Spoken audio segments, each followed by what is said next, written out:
오늘 본문의 내용과 제목은 가라지의 비유입니다. 원래는 에베소서 1장 3절부터 6절까지 말씀을 본문으로 말씀을 전하기로 했는데 때때로 하나님께서 말씀을 깨닫게 하시기까지 시간이 좀 많이 걸리는 경우가 있는 것 같습니다. 오늘은 마태복음 13장 24절부터 30절까지 말씀으로 가라지의 비유라는 제목으로 말씀을 전하겠습니다. 오늘 본문의 내용과 제목은 잘 아시다시피 가라지의 비유입니다. 그러나 이 비유의 제목이 항상 주제를 나타내는 것은 아닙니다. 대부분 비유의 제목들은 처음 단어를 비유의 제목으로 취하는 경우와 같이 임의로 붙인 것들입니다. 오늘 가라지의 비유라는 제목도 예수님께서 이름을 붙인 것이 아니라 제자들이 붙인 이름입니다. 36절을 보시면 이에 예수께서 무리를 떠나 집에 들어가시니 제자들이 나와 이르되 밭의 가라지의 비유를 우리에게 설명하여 주소서. 밭의 가라지의 비유를 설명하여 주소서라고 말합니다. 여러 가지 비유들을 대하면서 제자들은 예수님이 말씀하신 비유의 의미를 제대로 이해하지 못했습니다. 그래서 사람들을 떠나서 예수님과 함께 있을 때 비유의 의미를 가르쳐 달라고 요청을 했습니다. 그러니까 비유의 의미를 제대로 이해하지 못한 제자들이 비유의 제목을 붙인 격이 됩니다. 다시 말해서 가라지의 비유라는 이 제목이 비유의 의미와 주제를 제대로 표현해냈다고 보기는 힘들다라는 것이죠. 그렇기 때문에 오늘 비유의 주제는 가라지가 아니라는 것을 먼저 기억해야 합니다. 가라지에 초점을 맞추고 비유를 해석하면 엉뚱한 해석을 할 수가 있습니다. 예수님의 말씀하신 비유의 주제는 단 한 가지인데 그것은 하나님의 나라, 천국에 대한 말씀입니다. 먼저 오늘 본문을 살펴보시면 24절부터 30절 말씀은 예수님께서 말씀하신 비유의 내용이고 36절부터 43절까지 말씀은 제자들의 요청에 따라서 풀어주신 비유의 해석입니다. 예수님께서 가르쳐주신 해석이 이미 나와 있으니까 해석의 내용을 가지고 비유를 한번 다시 재구성해 볼 수가 있을 것 같습니다. 예수님께서 36절부터 43절에서 해석해 주신 것은 비유에 등장하는 등장인물이나 구성 요소들이 각각 누구를 가리키고 있는가 하는 것입니다. 이것을 토대로 우리가 읽었던 24절부터 30절의 비유를 다시 한번 이야기하면 이렇게 될 것 같습니다. 천국은 예수님이 세상에 천국의 아들들을 세우시는 것입니다. 예수님은 이 세상에 천국의 아들을 세우셔서 복된 삶을 살아가게 하십니다. 그런데 사람들, 아마도 천국의 아들들이 잘 때에 마귀가 와서 천국의 아들들 가운데 악한 자의 아들을 몰래 심어놓고 갔습니다. 그렇게 한참 지나서 추수 때가 되어서 천사들이 보니까 천국의 아들들 사이에 악한 자의 아들들이 끼어 있는 것입니다. 어떤 곳은 악한 자의 아들들이 더 많이 있고 심지어 어떤 곳은 악한 자의 아들들이 주도권을 잡고 있는 것도 있었습니다. 천사들이 이걸 보고 화가 났습니다. 그래서 주인인 예수님께 와서 여쭙습니다. 주님, 우리가 이 땅에 하나님의 나라를 세우고 천국의 아들들을 거기에 두지 않았습니까? 그런데 천국의 아들들이 모여 있어야 될 곳에 감히 악한 자의 아들들, 마귀의 아들들이 섞여 있습니다. 생각보다 상황이 심각합니다. 저들이 어떻게 여기에 들어왔을까요? 이렇게 묻습니다. 그러자 예수님께서는 마귀가 이렇게 하였구나라고 대답하십니다. 천사들이 다시 묻습니다. 그러면 저희들이 당장 저 마귀의 아들들을 다 뽑아내버릴까요? 그래서 천국의 아들들만 남게 할까요? 이렇게 묻습니다. 예수님이 다시 대답하십니다. 아니다, 가만두어라. 악한 자의 아들들을 뽑아내려고 하다가 천국의 아들들까지 다칠까 염려된다. 둘 다 마지막 심판의 때까지 함께 있도록 두라. 심판 때 내가 너희 천사들에게 시켜서 마귀의 아들들, 악한 자의 아들들을 먼저 뽑아내어서 지옥으로 내쫓아 버리겠고 천국의 아들들은 모아서 천국에서 영원히 살도록 하겠다. 이것이 나의 계획이다. 이렇게 대답을 하셨습니다. 자, 표면상으로는 좀 평범한 이야기입니다. 농사를 짓거나 어린 적에 시골에서 자란 사람이라면 누구나 한 번쯤 비슷한 일을 겪어본 적이 있을 것입니다. 그런데 이런 평범한 이야기를 통해서 하나님의 나라, 천국의 비밀을 우리에게 가르쳐 주시고 있습니다. 더구나 이 이야기를 통해서 예수님이 지금 우리가 겪고 있는 어려운 문제들을 미리 알고 계시고 또 그 원인이 무엇인가 하는 것까지 알고 계셨다는 것을 알 수가 있습니다. 그래서 이 문제를 어떻게 대처해야 되는지에 대해서도 가르쳐 주십니다. 그러면 지금부터 가라지의 비유를 통해서 예수님께서 가르쳐 주시고자 하시는 천국, 하나님 나라의 모습을 몇 가지로 생각해 보겠습니다. 첫째로 천국은 좋은 씨를 제 밭에 뿌린 사람과 같다라고 말씀합니다. 다시 말해서 천국은 예수님이 세상에 천국의 아들들을 뿌리는 것, 이렇게 비교할 수가 있다는 것입니다. 먼저 여기서 예수님이 말씀하시는 천국의 성격을 알 수가 있습니다. 예수님께서 말씀하시는 천국은 죽어서 가는 곳이 아니라 세상에 천국의 아들들이 태어나게 하는 것이라고 말씀합니다. 천국의 아들들이 있는 곳이 천국이라는 것이죠. 그러면 천국의 아들들이 있는 곳은 어디인가? 24절에 보면 제 밭에 뿌렸다라고 나오고 38절에 밭은 세상이다라고 말씀합니다.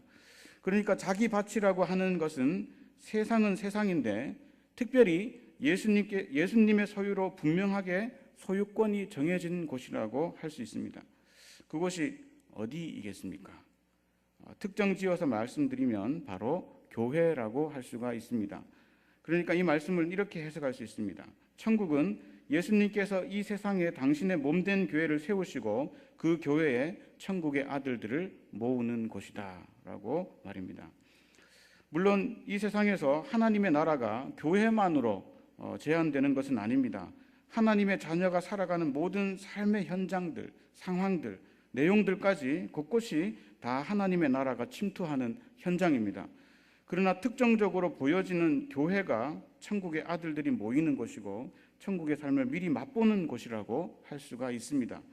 교회는 천국의 기쁨과 은혜와 회복이 넘치는 곳이어야 되고 교회에서 힘을 얻어 세상으로 나아가는 것입니다. 교회는 하나님의 자녀들이 세상에 나가 싸우고 승리하기 위해서 쉬고 회복하고 충전하는 곳입니다. 두 번째로 25절을 보시면 사람들이 잘 때에 그 원수가 와서 곡식 가운데 가라지를 덧뿌리고 갔더니 이렇게 되어 있습니다. 예수님의 해석을 덧붙이면 사람들이 잘 때에 마귀가 와서 천국의 아들들 가운데 악한 자의 아들들을 덧뿌리고 갔다, 몰래 심어놓고 갔다, 이렇게 해석을 할 수 있습니다. 자, 교회 안에 천국의 아들들만 있는 것이 정상인 것 같은데 천국의 아들들만 있는 것이 아니라 악한 자의 아들들도 마귀의 아들들도 있다는 것이죠. 이걸 소위 가론 유다 비율이라고 부르기도 합니다. 심지어 예수님의 제자 중에서도 가라지가 있다는 것이죠. 적어도 12분의 1입니다. 12명 중에 1명은 가라지일 가능성이 있다는 것이죠. 물론 오늘 수요 예배 나오신 분들은 북안교회 성도 중에서도 알곡만 모였다라고 확신이 들기 때문에 이 자리에는 가라지가 없을 줄로 믿습니다. 그런데 아멘이 없네요. 네. 그런데 솔직히 말해서 우리 교회 안에도 가라지가 섞여 있을 수밖에 없습니다. 예수님의 제자 중에도 가라지가 있었는데 당연히 이 세상에 존재하는 불완전한 모습에 우리 교회에도 있다고 봐야 합니다. 그 비율은 적어도 12분의 1이라는 것이죠. 더구나 어려운 것은 곡식과 가라지의 모습이 굉장히 비슷하다라는 것입니다. 아직 열매가 맺히지 않고 잎만 자라고 있는 상황에서 본다면 쉽게 구분하기가 어려울 정도로 굉장히 비슷하게 생겼습니다. 오늘 본문에도 보면 천사들도 처음에는 가라지가 섞여 있는 것을 모르다가 추수 때가 되어서야 알아차리는 것 같습니다. 26절에 보면 싹이 나고 결실할 때에 가라지도 보이거늘. 자, 마태복음 7장 21절부터 23절 말씀을 찾아보겠습니다. 굉장히 충격적인 말씀이 나옵니다. 마태복음 7장 21절부터 23절까지 말씀입니다. 같이 한번 읽겠습니다. 시작. 나더러 주여 주여 하는 자마다 다 천국에 들어갈 것이 아니요 다만 하늘에 계신 내 아버지의 뜻대로 행하는 자라야 들어가리라. 그날에 많은 사람이 나더러 이르되 주여 주여 우리가 주의 이름으로 선지자 노릇하며 주의 이름으로 귀신을 쫓아내며 주의 이름으로 많은 권능을 행하지 아니하였나이까 하리니 그때 내가 그들에게 밝히 말하되 내가 너희를 도무지 알지 못하니 불법을 행하는 자들아 내게서 떠나가라 하리라. 저는 이 말씀을 읽을 때마다 너무나 두려운 생각이 듭니다. 저도 예배가 될 수 없기 때문입니다. 저는 모태신앙인데 저는 장차 예수님 앞에서 이렇게 될 것이라고 예상되는 많은 사례들을 어릴 때부터 쭉 보아왔습니다. 겉으로 보면 업적을 남기고 능력을 행하고 사람들에게 인정받고 심지어 범접하지 못하는 영적 능력을 가진 것처럼 보이는데 실제로 그 이면을 알게 되면 너무나 실망하게 되는 그런 경우들이 있습니다. 처음에는 순전한 마음으로 시작했는데 시간이 지나면서 이상하게 변해가는 경우도 많이 보았습니다. 얼마나 많이 변했는지 처음에 그 순수했던 모습이 전혀 상상이 안 될 정도로 변하게 된 그런 케이스도 있습니다. 목사뿐만 아니라 중직자들과 평신도도 다 마찬가지입니다. 처음에는 다 알곡처럼 보이는데 나중에 열매를 맺을 때 보니까 가라지가 너무 많이 섞여 있는 것입니다. 어떤 경우에는 알곡보다 가라지가 더 많습니다. 그러면 어떻게 되겠습니까? 교회가 완전히 세상 사람들의 모임이 되어버리는 것이죠. 세상의 가치를 추구하게 됩니다. 무한 경쟁과 결과주의에 빠져 교회가 교회다운 모습을 잃어버리고 세상보다 더 세상적인 모습으로 변하게 되는 것입니다. 그러면 왜 이런 일들이 일어나는가? 그 원인이 25절 첫 부분에 나와 있습니다. 사람들이 잘 때라고 말합니다. 사람들이 잘 때에 마귀가 와서 몰래 일을 저질렀다는 것이죠. 여기서 잔다는 것은 영적으로 깨어있지 못하고 잠들어 있는 것을 말합니다. 이 말씀은 지극히 당연한 것이지만 동시에 굉장히 중요한 말입니다. 왜 교회에 가라지와 같은 사람들이 들어와서 어려움과 혼란을 일으킵니까? 사람들이 자고 있기 때문입니다. 지금 마귀가 와서 장난질을 치려고 노리는데 그냥 편안히 자고 있는 것입니다. 그러니 장난질을 마음대로 쳐놓고 도망가는 것이죠. 그러면 어떻게 되느냐? 안 자야 됩니다. 안 잔다는 말이 진짜 잠도 자지 말고 교회 24시간 지켜라 이런 말이 아니라 하나님의 말씀과 기도에 항상 깨어있는 교회가 되어야 한다는 것입니다. 진리의 말씀이 선포되고 말씀을 간절히 사모하고 모여서 함께 기도하는 교회는 절대로 마귀가 장난을 칠 수가 없습니다. 가라지를 덧뿌려 놔도 잘할 수가 없습니다. 왜 교회에 가라지가 생기고 마귀가 장난질을 치는가? 자고 있기 때문입니다. 자면 당합니다. 마귀란 놈이 얼마나 교활하고 날렵한지 이쪽에서 조금의 빈틈만 보이면 조금만 딴 생각에 팔려있고 정신을 빼앗기고 있으면 벌써 행동을 시작합니다. 조금이라도 틈이 보이면 그걸 비집고 들어와서 장난질을 치는 것입니다. 세 번째로 가장 중요한 부분인데요. 28절과 29절 말씀을 같이 한번 읽어보겠습니다. 28절, 29절 말씀입니다. 시작. 주인이 이르되 원수가 이렇게 하였구나. 종들이 말하되 그러면 우리가 가서 이것을 뽑기를 원하시나이까. 주인이 이르되 가만두라. 가라지를 뽑다가 곡식까지 뽑을까 염려하노라. 가라지를 발견한 종들이 주인에게 저 가라지를 뽑아버릴까요? 이렇게 묻습니다. 이것은 지극히 당연한 질문이죠. 밭에 씨를 뿌렸는데 곡식 사이사이에 가라지가 자라고 있는 것을 봤습니다. 보자마자 어떤 생각이 들겠습니까? 뽑아야 되겠다. 뽑자. 이 생각이 가장 먼저 들겠죠. 이 비유에서도 마찬가지입니다. 천사들이 교회에 악한 자의 아들들이 섞여 있는 것을 봤습니다. 당연히 화가 납니다. 뽑아야 되겠다. 당연히 이런 생각이 드는 것이죠. 실제 농사를 짓는 상황에서는 가라지가 자라는 것을 발견하면 당장 일꾼을 고용해서라도 싹 뽑아버리고 말 것입니다. 그런데 주인이 어떻게 대답을 합니까? 가만두어라. 가라지를 뽑다가 곡식까지 뽑을까 염려하노라. 주인은 가만두어라 라고 대답합니다. 왜냐하면 가라지와 곡식의 뿌리가 엉켜있기 때문에 가라지를 뽑다 보면 불가피하게 곡식까지 뽑게 되는 일이 생기기 때문이라고 말씀합니다. 그러나 주인은 그 곡식 중에서 하나도 상하게 되기를 원치 않으시는 것입니다. 여기에서 세상에서의 문제 해결과 하나님 나라의 문제 해결이 완전히 다르다는 것을 발견하게 됩니다. 세상에서는 가라지를 뽑아서 문제를 해결합니다. 그러나 예수님은 뽑지 말고 그냥 두라고 말씀합니다. 곡식을 하나도 다치지 않게 하시겠다는 것이죠. 생각해 보십시오. 지금 종들과 주인이 생각하는 관점이 완전히 다릅니다. 어떤 면에서 종은 주인의 마음을 다 헤아리지 못하고 있습니다. 천사들은 예수님이 걱정하시는 것이 무엇인지, 무엇을 지키고자 하시는지 그것을 파악하지 못하고 있다는 말입니다. 천사들은 저 가라지들을 전부 다 뽑아버릴까요? 라고 묻습니다. 천사들의 관심은 가라지를 뽑아버리는 것에 있습니다. 그런데 예수님은 가만두어라, 곡식까지 뽑힐 수 있다라고 말씀합니다. 예수님의 관심은 곡식에 있습니다. 곡식 중에서 하나도 상하지 않게 지키시는 것이 예수님의 관심사입니다. 천사들은 예수님의 마음과 같지 않습니다. 천사들은 곡식이 상하는 것을 감수하고서라도 가라지들을 다 뽑아버릴 수가 있는 자들입니다. 그 과정에서 가라지의 뿌리와 엉켜있는 곡식들이 일부 뽑히는 것을 감수할 태세입니다. 가라지를 뽑기 위해서는 어쩔 수 없다는 것이죠. 그들은 오직 의를 기준으로 해서 가라지와 곡식을 나누고 가라지는 전부 다 없애버리는 것, 그래서 의를 실천하는 것에 최고의 관심이 있습니다. 그렇기 때문에 만약 예수님이 천사들에게 가라지를 뽑으라고 허락하신다면 가라지를 뽑기는 하겠지만 그 와중에 곡식까지 크게 다칠 가능성이 있는 것입니다.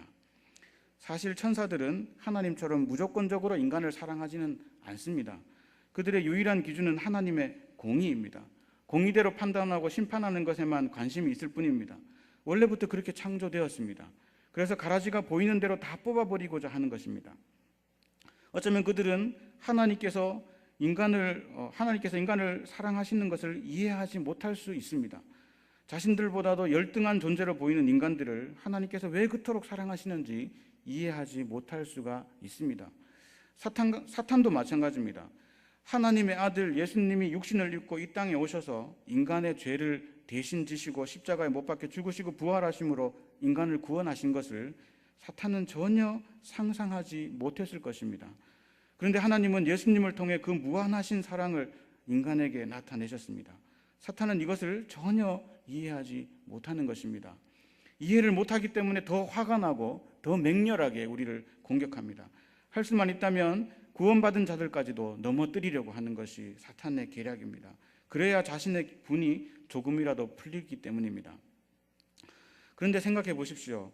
사실은 하나님의 사랑을 받는 우리도 하나님의 사랑을 다 이해하지 못하는 것은 아니겠습니까? 우리의 관심도 천사와 똑같이 눈에 거슬리는 가라지를 뽑는 데 있지 않는가 하는 것입니다. 우리도 예수님의 마음을 이해하지 못하는 천사들처럼 똑같이 말합니다. 저기 가라지들이 있네요. 제가 가서 확 뽑을까요? 그냥 두라고요? 아니 왜 안 뽑고 그냥 두라고 하십니까? 뽑아야죠. 뽑아버리겠습니다. 제가 가서 뽑아버리겠습니다. 이렇게 묻는다는 것입니다. 그런데 생각해 보십시오. 천사들조차도 가라지를 뽑다가 곡식까지 상하게 될 경우가 생긴다면 우리가 그 일을 할 때는 어떻겠습니까? 가라지도 뽑겠지만 곡식도 많이 뽑을 것입니다. 일단 곡식과 가라지가 굉장히 비슷하게 생겼기 때문에 둘을 제대로 구분하지 못할 가능성이 있습니다. 분명히 곡식인데 가라지로 알고 잘못 알고 뽑을 수가 있습니다. 아직 열매가 맺히지 않았을 뿐인데 서투른 눈으로 그것을 가라지라고 생각하고 그냥 뽑아버리는 경우도 생깁니다. 여러분 멀리 갈 필요가 없습니다. 나 자신이 스스로에게 한번 물어보십시오. 나 자신이 어떻게 과거에 신앙생활을 했는지를 생각해 보십시오. 얼굴이 좀 화끈거릴 때가 있지 않습니까? 저는 굉장히 많습니다. 어릴 때입니다. 지금이 아니라 어릴 때 엄마가 헌금을 주시면 절반은 하고 절반은 과자를 사 먹고, 이거 지금 제가 아들이 들으면 안 되는데 예, 보통 그랬습니다. 실제로는 과자 사 먹은 것이 더 많지 않았나 이런 생각이 듭니다. 헌금을 교회 앞 과자 가게에다가 갖다 바쳤습니다. 제 기억으로는 초등학교 졸업할 때까지 내내 그랬던 것 같습니다. 예배 안 드리는 건 기본이고요. 맨날 예배 시간에 빠져서 도토리 주우러 다니고 고기 잡으러 다니고 어떤 날은 낙동강에서 자라 잡는다고 정신없이 쏘다니다가 교회 버스 시간을 놓쳐서 2시간 넘게 걸어서 집으로 돌아간 적도 있습니다. 사실 이런 것은 어릴 적에 애교로 봐줄 만한 것들이고 실제로 속마음에 있는 것까지 다른 사람에게 감추고 있는 은밀한 일들까지 다 드러내야 안 된다면 여기 이 자리에 서지 못할 것입니다. 만약 우리 머리 위에 모니터 하나씩 다 떠 있고 거기에 우리의 은밀한 죄와 은밀한 생각들까지 모니터의 화면에 나타난다고 한다면 아무도 교회에 올 사람이 없을 것입니다. 그런데 만약 이런 모습만 본다면, 그래서 그 모습으로 곡식과 가라지를 구분한다면 그때 제가 곡식이라고 상상이나 했겠습니까? 지금 생각해보면 제 어머니가 교회 집사님이고 열심히 봉사해서 제가 안 쫓겨났지, 안 그랬다면 교회에서 몇 번이나 쫓겨날 정도로 말썽을 많이 부렸습니다. 완전 가라지의 모습입니다. 그냥 확 뽑아내야 되는 1급 가라지, 싹수가 노란 가라지의 모습이었다는 것입니다. 그런데 한 40년 정도가 지나니까 제가 이렇게 목사가 되어 있습니다. 누가 상상이나 했겠습니까? 저도 상상 못했습니다. 아직까지 최종 결과는 모르겠지만 그래도 일단 목사가 되었습니다. 지금 모습으로 보자면 그래도 가라지보다는 곡식에 가깝지 않을까요? 그러니 우리가 섣불리 어떤 사람을 판단해서 곡식이다, 가라지다 이렇게 단정하기 어렵다는 것입니다. 가라지인 줄 알고 뽑았는데 곡식일 수 있고, 곡식인 줄 알고 놔뒀는데 나중에 엄청나게 큰 가라지가 되는 경우도 부지기수입니다. 예수님께서도 먼저 된 자가 나중되고 나중된 자가 먼저 될 자가 많다라고 말씀하십니다. 그러니 섣불리 말할 수가 없습니다. 또 한 가지는 곡식과 가라지의 뿌리가 한데 엉켜 있어서 가라지를 뽑다가 곡식까지 한꺼번에 뽑을 수도 있습니다. 가라지의 뿌리가 곡식의 뿌리보다 더 깊고 단단하게 내려간다고 합니다. 또 가라지의 뿌리가 곡식의 뿌리와 엉켜 있는 경우도 많다고 합니다. 그러니 가라지를 뽑는다고 쑥 뽑아버리면 더 깊이 있는 가라지의 뿌리가 뽑히면서 엉켜 있는 곡식의 뿌리도 한데 뽑히게 된다는 것입니다. 이건 뭘 의미하느냐 하면 곡식보다 가라지가 교회에 더 깊이 뿌리 내린 경우도 있다는 것입니다. 목사 중에 가라지가 있을 수도 있고, 중직자 중에도 가라지가 있을 수 있고, 오랜 동안 신앙생활을 한 사람들 중에서도 가라지가 있을 수 있습니다. 가룟 유다를 보십시오. 가룟 유다는 머리가 비상했던지 제자들 중에서도 동꾀를 맡고 있었습니다. 굉장히 중요한 역할을 하고 있었다는 것입니다. 그런데 나중에 은 30을 받고 예수님을 팔아버렸습니다. 교회에서도 마찬가지입니다. 가라지가 곡식보다 더 깊이 뿌리를 내리고 있어서 가라지를 뽑아내면 곡식도 한꺼번에 뽑히는 그런 경우가 있습니다. 예를 들어 불행하게도 어떤 목사가 가라지였다고 생각해 봅시다. 그러면 그냥 목사 한 명만 뽑아내고 끝나면 되는데 그렇게 되지가 않습니다. 목사 한 명이 실족하면 수십 명에서 많게는 수천 수만 명이 실족할 수가 있습니다. 더 큰 직분을 맡은 사람일수록, 더 큰 책임을 맡은 사람일수록 더 많은 사람들을 실족시킬 수 있습니다. 더구나 가라지가 자신의 친구일 수도 있고, 친한 친구일 수도 있고, 가족일 수도 있고, 가깝게 지내고 심지어 존경하는 사람들일 수도 있습니다. 그런 상황에서 무턱대고 가라지를 뽑아내버리면 거기에 관련된 곡식까지도 다칠 수 있다는 것입니다. 예수님은 이런 상황을 원치 않으십니다. 요한복음 6장 49절에 보시면 나를 보내신 이의 뜻은 내게 주신 자 중에 내가 하나도 잃어버리지 아니하고 마지막 날에 다시 살리는 이것이니라, 이렇게 말씀하십니다. 요한복음 17장 12절에도 내가 그들과 함께 있을 때 내게 주신 아버지의 이름으로 그들을 보존하고 지키었나이다. 그 중에 하나도 멸망하지 않고 다만 멸망의 자식뿐이오니 이는 성경을 응하게 함이니이다, 이렇게 말씀하셨습니다. 마찬가지로 요한복음 18장 9절에도 이는 아버지께서 내게 주신 자 중에 하나도 잃지 아니하였사옵나이다 하신 말씀을 응하게 하려 함이로라, 이렇게 말씀하고 있습니다. 예수님은 하나님의 백성 중에서 단 한 사람도 다치거나 실족하지 않게 되기를 원하십니다. 그게 예수님의 초점이고 지금까지 그것을 이루셨고 반드시 이루실 것입니다. 그래서 예수님은 가라지를 뽑지 않고 마지막 심판 때까지 그냥 두시기로 결정하셨습니다. 그러면 그때까지 무엇을 하시는가? 요한복음의 말씀대로 예수님께서 끝까지 하나님의 백성을 지키시는 것입니다. 가라지를 뽑아야 곡식을 지킬 수 있는 것이 아니라 가라지를 그대로 두어도 예수님께서 친히 곡식을 지키시겠다고 말씀합니다. 24절을 보시면 천국은 좋은 씨를 제 밭에 뿌린 사람과 같다라고 했습니다. 예수님이 이 땅에 천국의 아들들을 세우셨다면 예수님께서 친히 천국의 아들들을 지키실 것입니다. 우리 중에 단 한 명도 넘어지지 않고 실족지 않고 보존하고 지키실 것입니다. 그래서 마지막 날에 우리에게 영광의 부활을 주시고 진짜 천국에서 영원토록 살게 하실 것입니다. 그렇기 때문에 우리는 가라지가 존재하고 가라지가 활동하며 불편하게 하고 고통을 주는 것을 이상하게 생각하지 말아야 합니다. 이것은 예수님께서 우리를 지키시기 위해서 허락하신 것이지 우리를 실족해 하기 위해서 주신 상황이 아니기 때문입니다. 잠언 16장 4절을 보시면 여호와께서 온갖 것을 그 쓰임에 적당하게 지으셨나니 악인도 악한 날에 적당하게 하셨느니라, 이렇게 말씀합니다. 하나님은 악인도 악한 날에 적당하게 하시는 분입니다. 예수님이 가라지를 그대로 두시라고 하신 이유는 하나님의 아들들을 보존할 뿐만 아니라 연단하시고 훈련하시기 위해서입니다. 가라지를 통해 더욱더 주님을 의지하고 순종하게 하시려는 것입니다. 내 힘과 내 능력과 내 지혜로 이겨내는 것이 아니라 오직 주님을 의지함으로 주님께서 이 모든 일들을 이루심을 바라고 기다리게 하시려는 의도가 포함되어 있습니다. 오늘 비유에서도 말씀하시듯 예수님은 분명히 다시 오십니다. 다시 오실 때에는 이 세상의 모든 불의를 심판하신 분으로 서실 것입니다. 그때 공의와 정의로 세상을 심판하시고 가라지와 곡식을 완전히 분리하시고 영벌과 영생으로 나누실 것입니다. 그때까지 우리는 주님께서 심으신 자리에서 주님께서 기뻐하시는 곡식으로 많은 열매를 맺으며 주님이 다시 오실 그날을 기다리며 살아가는 것입니다. 내가 심판자가 아니라는 사실을 기억하시기 바랍니다. 심판자는 오직 주님이십니다. 어설픈 지혜로 가라지를 뽑아내려고 하는 어리석음을 범하지 말아야 합니다. 말씀을 맺습니다. 오늘 예수님은 가라지의 비유를 통해서 이 땅에 임한 하나님의 나라의 역사를 보여주십니다. 이 땅에 천국이 어떤 모습으로 서고 어떤 어려움을 겪게 되고 어떻게 그것을 극복하게 되는지 말씀하고 있습니다.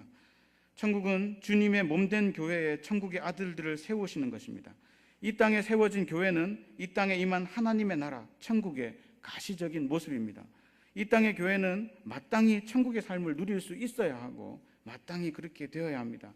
이것이 하나님께서 교회에게 바라시는 모습입니다. 그러나 실제로는 교회에 많은 문제가 생길 수 있는데 그 이유는 영적으로 잠들어 있을 때 사탄이 가라지를 뿌려놓기 때문입니다. 가라지가 곡식보다 더 깊이 뿌리를 내리고 곡식과 밀접하게 연결되어 있으면서 교회에 분열과 혼란과 세속화를 끌어들입니다. 이렇게 되지 않도록 하기 위해서는 다른 어떤 것보다 하나님의 말씀에 대한 사모함, 진리의 말씀에 깨어있음, 기도의 자리로 함께 나아감이 필요합니다. 우리 자신의 힘으로는 사탄을 이길 수 없다는 것을 기억하셔야 합니다. 능력으로도 머리 싸움으로도 절대 이길 수 없습니다. 오직 하나님의 말씀과 성령의 나타나심으로만 사탄을 이길 수 있고 사탄이 뿌려놓은 가라지의 혼란을 넘어설 수가 있습니다.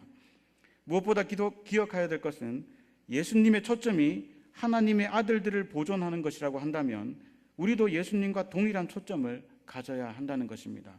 어설픈 판단으로 곡식과 가라지를 구분하고 정죄하고 뽑아내는데 초점을 두는 것이 아니라 더욱더 큰 은혜 가운데 곡식들을 자라게 하는데 초점을 두어야 하고 그들 중 한 사람도 다치거나 실족치 않도록 하는데 초점을 두어야 합니다.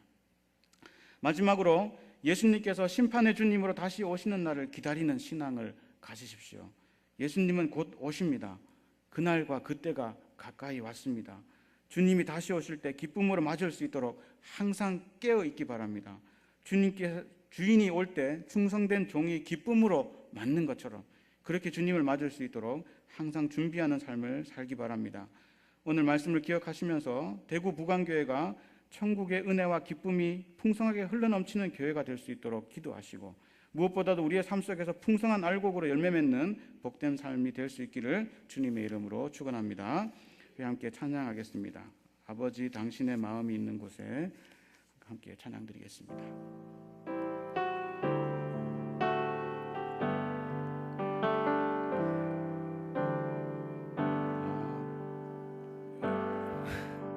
잠깐만요.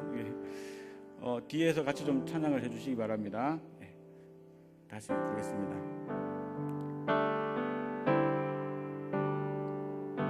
아버지 당신의 마음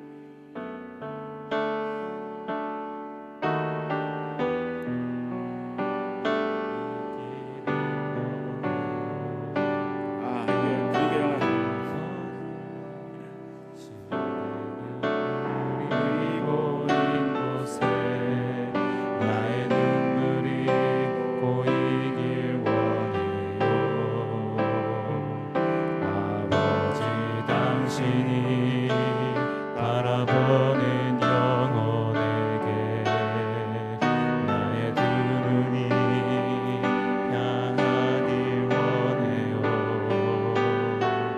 아버지, 당신이 울고 있는 어두운 땅에 나의 두 발이 향하길 원해요. 나의 마음이 아버지의 마음 알아. 내 모든 뜻 아버지의 뜻이 될 수 있기를 나의 온몸이 아버지의 마음 알아. 내 모든 삶 당신의 삶 되기를. 다시 한번 더 드리겠습니다. 아버지, 당신의 마음이 있는 곳에 나의 마음이 있기를 원해요. 아버지, 당신의 눈물이 고인 곳에 나의 눈물이 고이길 원해요. 아버지, 당신이 바라보는 영혼에게 나의 두 눈이 향하길 원해요. 아버지, 당신이 울고 있는 어두운 땅에 나의 두 발이 향하길 원해요. 나의 마음이 아버지의 마음 알아. 내 모든 뜻 아버지의 뜻이 될 수 있기를 나의 온몸이 아버지의 마음 알아. 내 모든 삶 당신의 삶 되기를. 나의 마음이 아버지의 마음 알아. 내 모든 뜻 아버지의 뜻이 될 수 있기를 나의 온몸이 아버지의 마음 알아. 내 모든 삶 당신의 삶 되기를.